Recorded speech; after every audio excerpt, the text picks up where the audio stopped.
साहसी बंदर और उसका जादुई जंगल। एक समय की बात है। एक छोटा सा बंदर था जिसका नाम मोती था। मोती बहुत ही नटखट और साहसी था। वह हमेशा नए नए रोमांच की खोज में लगा रहता था। मोती एक बड़े और घने जंगल में रहता था, जिसे लोग जादुई जंगल कहते थे। इस जंगल में अनेक रहस्यमयी बातें थीं जिन्हें जानने के लिए हर कोई उत्सुक रहता था। मोती की पहली खोज। एक दिन मोती ने तय किया कि वह जंगल के गहरे हिस्से में जाएगा, जहां अब तक कोई जानवर नहीं गया था। मोती ने अपने दोस्तों से अलविदा कहकर सफर शुरू किया। चलते चलते मोती को एक पुराना दरवाजा मिला, जिस पर जादुई चिन्ह बने हुए थे। यह दरवाजा किसी प्राचीन कालीन मंदिर का हिस्सा लग रहा था। मोती ने हिम्मत जुटाकर दरवाजा खोला तो एक अद्भुत दृश्य उसके सामने था। दरवाजे के भीतर एक और दुनिया थी, जहां मोती ने कई जादुई प्राणियों को देखा। वहां एक जादुई हिला हुआ था जो मनचाही जगह पर ले जाता था। मोती ने उस हिले को छुआ और अचानक वह एक सुंदर सी नदी के किनारे पर था। नदी के पास एक सुनहरी मछली थी, जिसने मोती से कहा, मैं तुम्हें एक विशेष रहस्य बता सकती हूं, पर तुम्हें मेरी मदद करनी होगी। विशेष रहस्य की खोज। मोती ने सहर्ष उसकी मदद करने की बात कह दी।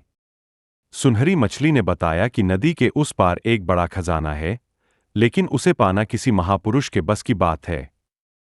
मोती ने अपनी हिम्मत दिखाई और नदी के उस पार जाने का फैसला किया। नदी को पार करते ही मोती ने देखा कि वहां एक विशाल पेड़ के नीचे एक चमचमाती चीज छिपी हुई थी। मोती ने अपनी चपलता से खजाने को निकालने की कोशिश शुरू कर दी। उसने देखा कि खजाने पर एक प्राचीन मंत्र लिखा हुआ था। मोती ने वह मंत्र पढ़ा और खजाने को छू लिया। तभी एक रोशनी का फव्वारा निकला और एक जादुई प्राणी प्रकट हुआ। प्राणी ने कहा, तुमने अपनी साहस और मदद करने की प्रवृत्ति से यह खजाना पा लिया है। अब यह खजाना तुम्हारा है। दोस्ती का सबक। खजाने के साथ साथ मोती की मित्रता भी परखी जाने वाली थी। उसे यह समझ आया कि खजाना सिर्फ सोने चांदी का नहीं होता, सच्चे दोस्त और अच्छाई भी खजाने के रूप में होती है। जब मोती जंगल से वापस आया, तो उसने अपने सभी दोस्तों को अपने अभूतपूर्व अनुभवों के बारे में बताया। उसके दोस्तों ने उसकी बातें ध्यानपूर्वक सुनी और उसे इस साहसिक कारनामे के लिए सम्मानित किया। मोती की वापसी। सबके सामने मोती ने घोषणा की कि वह खजाने का एक हिस्सा अपने दोस्तों के साथ मिल बांट कर इस्तेमाल करेगा।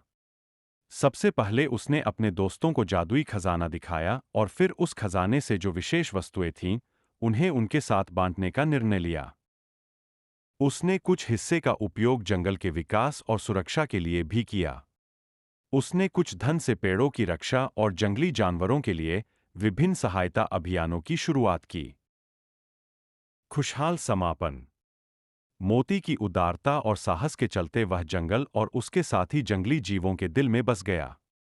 अब हर कोई उसे एक महानायक के रूप में देखता था जिसने न केवल साहस का परिचय दिया बल्कि अपने दोस्तों और जंगल के भले के लिए काम किया। इस घटना के बाद मोती कभी कभी फिर से उसी जादुई दरवाजे से होकर अपनी रोमांचक यात्रा पर निकलता और नए रहस्यों की खोज करता। हर बार वह अपने दोस्तों के लिए नई नई कहानियां और उपहार लेकर लौटता। अंतिम सबक। इस कहानी से हमें यही सीखने को मिलता है कि हमें हमेशा साहसी और उदार होना चाहिए। सच्चा खजाना वह है जो हमारी अच्छाइयों और हमारे दोस्तों के साथ साझा किया जाता है। हिम्मत और दयालुता से ही हम अपने जीवन को नया आयाम दे सकते हैं।